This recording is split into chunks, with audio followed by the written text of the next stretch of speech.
Astronomia em 5 minutos, a gente vai conversar sobre os focalizadores eletrônicos para telescópio. Como que funcionam esses focalizadores, os focalizadores manuais, né? Então vamos lá. Os tipos de focalizadores que a gente tem. Bom, você tem vários tipos de focalizadores dependendo do equipamento. Então a gente pode observar aqui, por exemplo, um focalizador para newtoniano, né? Esse aqui é um focalizador simples, barato, de 2 polegadas, né? Aqui embaixo a gente vê um focalizador de SCT, de Schmidt-Cassegrain, que é esse botãozinho que você gira, né?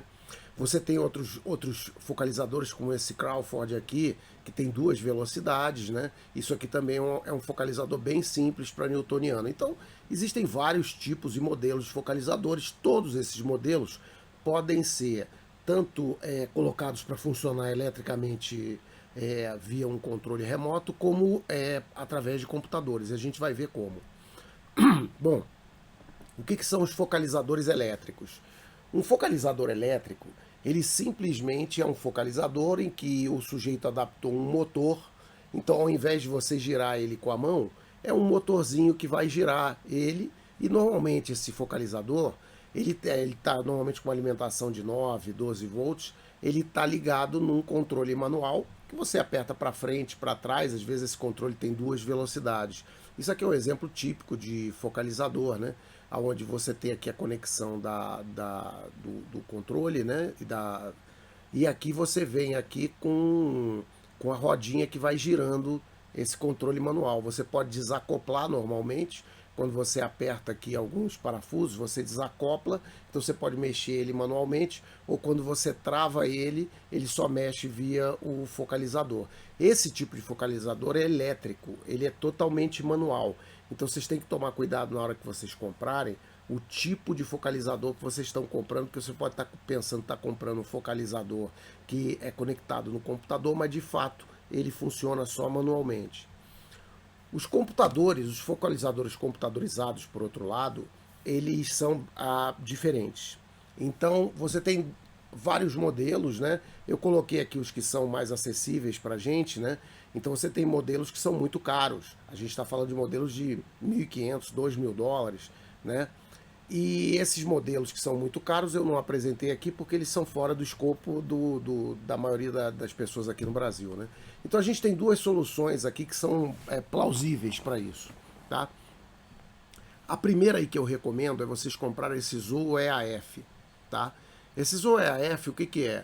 Esse cara liga numa USB, os mais modernos ligam só na USB, os antigos ainda tinham, você ligava aqui numa fonte, né?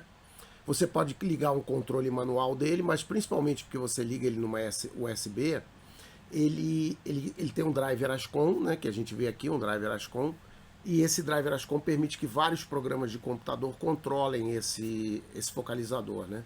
Então eu uso esses focalizadores, são excelentes. Ele tem até compensação de temperatura, coisa que na prática eu não vi nenhum uso. Talvez um uso muito especializado aí, ou um local muito bizarro aí, onde tem muita variação de temperatura à noite, não sei. Eu nunca precisei disso. Então, esses UEF, ele vem com uma série de adaptadores para uma série de focalizadores. Mas vocês têm que checar se ele vem com adaptador para o seu telescópio ou se você consegue adaptar de alguma forma, né, com uma impressora 3D, alguma coisa assim, você adaptar o giro do focalizador que você tem ao eixo dele aqui. Ele tem algumas travas que ele coloca e você com várias bitolas e você pode adaptá-lo, né?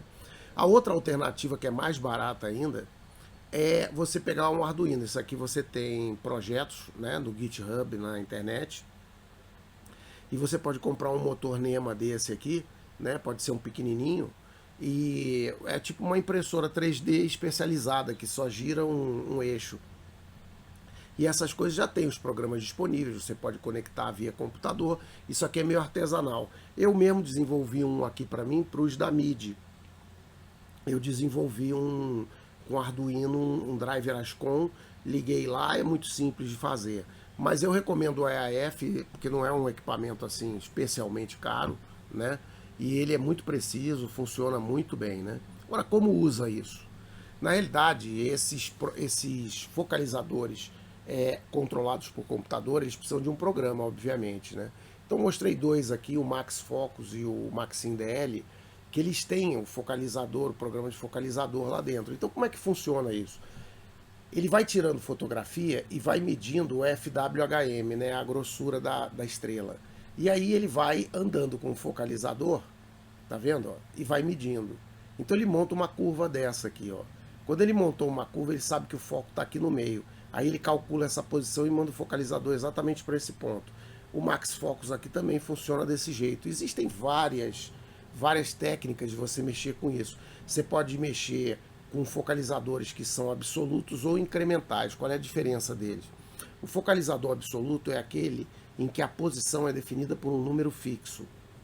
O focalizador incremental, ele é basicamente, né, o relativo, né, eu estou falando incremental ali porque eu uso normalmente ali como incremento, né, mas o focalizador relativo, ele simplesmente cada vez que você liga, ele começa do zero onde ele está, entendeu?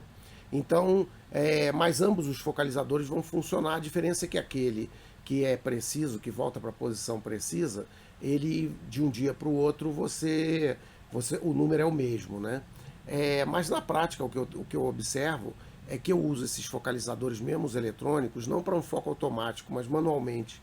Eu mesmo manualmente vou botando ali aquele incremental mais 10, mais 20, mais 50, até a hora que eu acho que o foco ficou legal e deixo lá. Eu normalmente não faço esse eletrônico, porque ele demora tempo, o cara fazendo para lá, para cá. Eu nunca usei isso aí, mas tem gente que, principalmente com telescópios remotos, né, que usa, né? Então, espero que vocês tenham gostado aí. Se você gostou, inscreve-se no canal, ativa o sino de notificação 2 vezes, né? E dê o like no vídeo. E quem se quiser ser membro do canal e ajudar a gente tem um grupo no Telegram, onde a gente discute todos esses temas aí, né? Então, muito obrigado.